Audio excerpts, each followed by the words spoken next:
Hola chiquillos, espero que todos estén muy bien. Como ya se dieron cuenta, esta es la grabación de la última clase que nosotros tuvimos en la que contextualizamos el libro que ya leyeron. ¿Ya? Muy bien, entonces, objetivo, conocer aspectos contextuales de la obra leída. Avancemos, si esto quiere, ahí está. Entonces, recordemos, El perfume es el libro que leyeron. Autor del perfume, Patrick Süskind. Algunos datos básicos biográficos. Nace en 1949 en Ambach, Baviera, Alemania.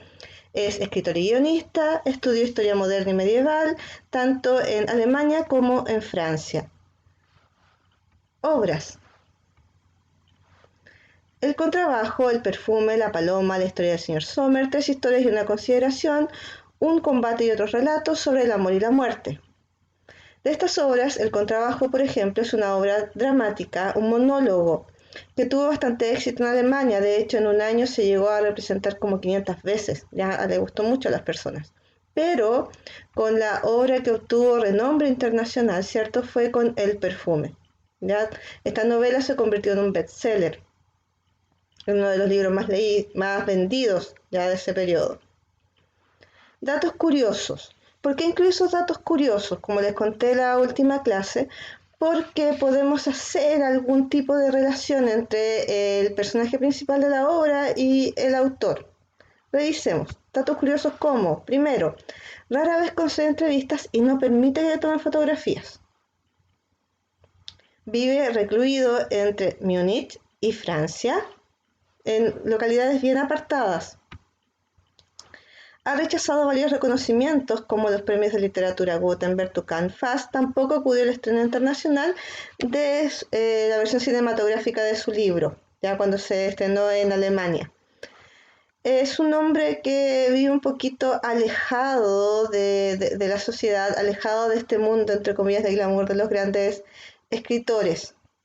Así que hay no sé, insisto, se puede hacer alguna relación con respecto al protagonista. ¿Se acuerdan que en algún momento Grenouille se alejó de toda la sociedad, se fue a vivir a unas montañas, estuvo en una cueva y de ahí estuvo muchos años, inclusive sin la necesidad de tener que relacionarse con nadie más, hasta que descubrió que él no tenía olor y ahí ya salió y siguió avanzando la historia, si se acuerdan. Ya. Avancemos más. El perfume fue publicado por primera vez en 1984, ha sido traducido a más o menos 46 idiomas, más de 15 millones de ejemplares vendidos. Se considera como una novela histórica, se puede clasificar como una novela histórica. ¿Por qué? Porque nos sitúa en un tiempo y un espacio determinado, en este caso la Francia del siglo XVIII. Y además se nos entregan datos históricos con respecto a esa época y se nos muestran las costumbres también de ese periodo.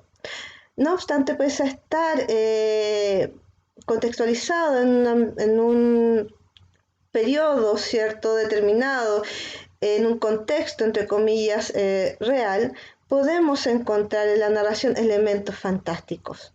¿Ya? Esta realidad histórica, el escritor también la convierte en una realidad fantástica. Elementos fantásticos como este poder, entre comillas, sobrenatural que tiene el protagonista, ¿cierto? Con ese olfato él puede leer y reconocer, o sea, conocer, ¿cierto? Todo a través del olfato y puede sentir olores que nadie más ha reconocido.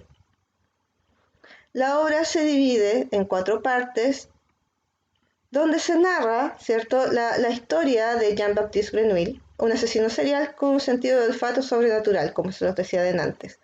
Se narra desde su nacimiento hasta su muerte.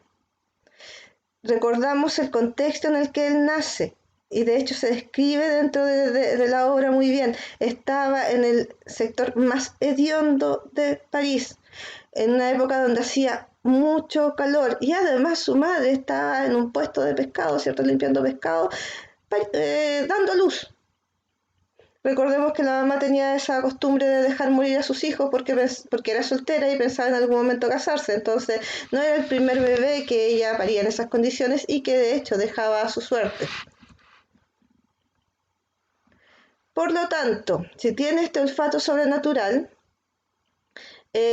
o con este olfato sobrenatural, él conoce su contexto. Y no solamente conoce su contexto y reconoce el mundo, sino que es a través de esta arma, ni siquiera a través del lenguaje, ¿cierto? Ni de las letras, es a través de este elemento que él puede comprender su mundo. De hecho, a él le cuesta mucho empezar a hablar. Quienes lo cuidaban pensaban que tenía algún retraso mental porque él no conocía las cosas a través de los nombres, sino que a través de su olor. Y solamente cuando podía relacionar una cosa con la otra, aprendía la palabra. En este contexto, entonces, cobra una importancia fundamental el mundo de los olores. ¿Ya? A través de ellos, entonces, se hace la interacción entre los personajes, se conoce este mundo, ¿cierto? Se reconoce la realidad en la que se vive. Los olores vienen a ser parte de la identidad de los personajes, de la identidad también de la época. Yo les contaba que a medida que uno va leyendo, o incluso, de hecho, antes de que uno lea, siempre se tiene que ir haciendo preguntas. Algunas de las preguntas que yo me hice mientras leía eran, por ejemplo, ¿hasta qué punto los olores influyen en el alma y las emociones? Si se acuerdan, estuvimos en la clase en la que revisamos esto, hicimos el comentario acerca de cómo de pronto sentimos ciertos aromas e inmediatamente lo relacionamos con alguna idea, ¿cierto? Con algún recuerdo, e inclusive más, en ocasiones ni siquiera recordamos dónde experimentamos por primera vez ese aroma, pero nos produce ciertas sensaciones, tristeza, alegría, tal vez nostalgia. Nosotros conocemos el mundo no solamente a través de la vista, del tacto, a través de los sonidos, ¿cierto? Sino que también a través de los aromas. Y esta memoria olfativa es muy poderosa. A veces, de hecho, más poderosa y más patente, más perenne que los recuerdos que de pronto vamos dejando atrás. Otra pregunta. ¿Es posible crear un perfume que contenga el alma, la esencia de las cosas y de las personas? Bueno, yo a medida que, la primera vez que leí el libro, a medida que iba avanzando, me hice esa pregunta y el protagonista, de acuerdo a todo lo que se avanzó y se leyó, ¿cierto? Podríamos decir que lo consiguió. Muy bien. Algunos elementos del contexto de producción. Dijimos que esta obra pertenecía a la literatura contemporánea, ¿cierto? Pero también dijimos que ahí teníamos un problema. La literatura contemporánea corresponde a todas aquellas obras, ¿cierto?, escritas en la época contemporánea. Pero la época contemporánea empezaba con la Revolución Francesa, 1789, si es que se acuerdan, ¿cierto? Con la Revolución Francesa hasta nuestros días, o sea, desde 1789 hasta el 2020 ha pasado mucho tiempo. Una novela escrita en el 1800 es muy distinta a una novela escrita en el 2019. Lo que se consideraba belleza en el 1800 tal vez no es tan parecido a lo que se considera bello hoy en día.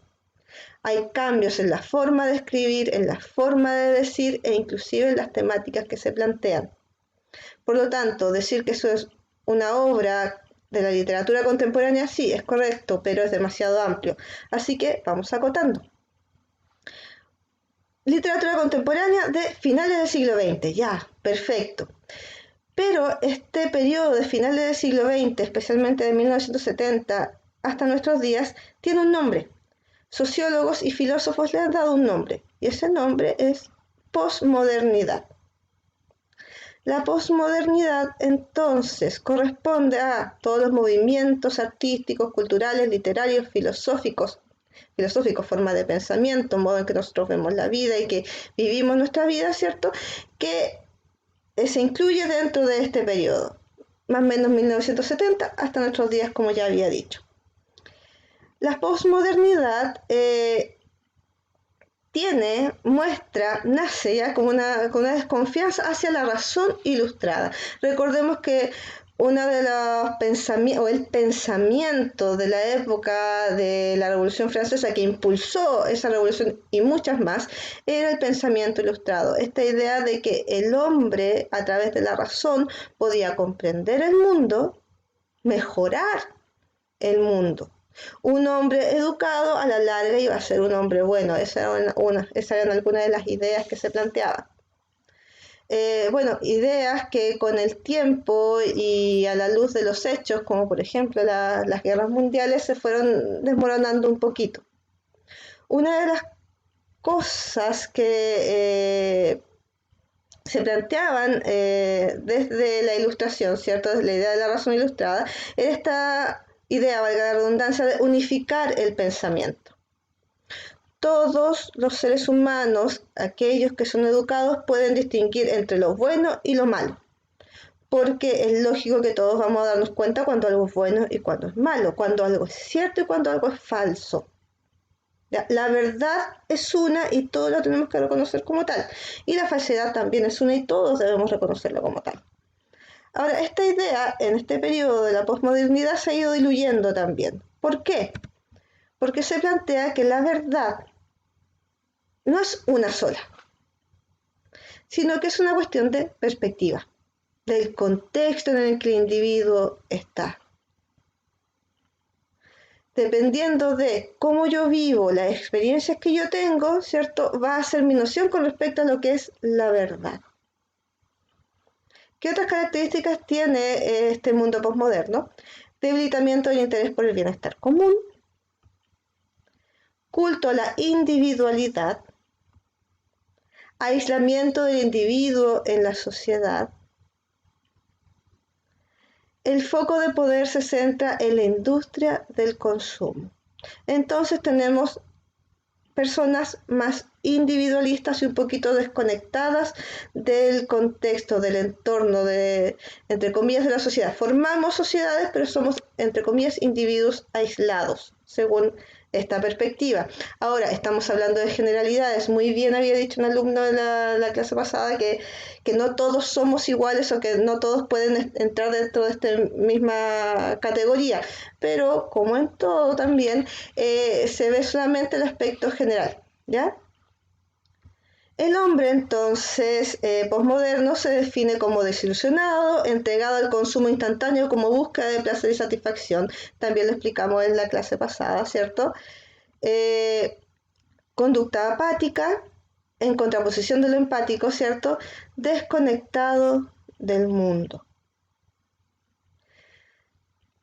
También podemos hacer la relación con el personaje principal, ¿cierto? En esta idea de la desconexión del mundo, ¿ya? La idea de el individuo, ya como ente aislado, entre comillas, de esta sociedad, centrado en su propio avance personal y en su propio progreso. También tuvimos una conversación con respecto a eso y cómo lo podíamos reconocer dentro de nuestro propio contexto. Ya, chiquillos, ahí está la grabación. Espero que les sirva para ir conectando ideas, especialmente aquellos que no pudieron asistir a la clase. Que estén muy bien. Cualquier pregunta, bueno, ustedes saben cómo contactarme. Un abrazo grande.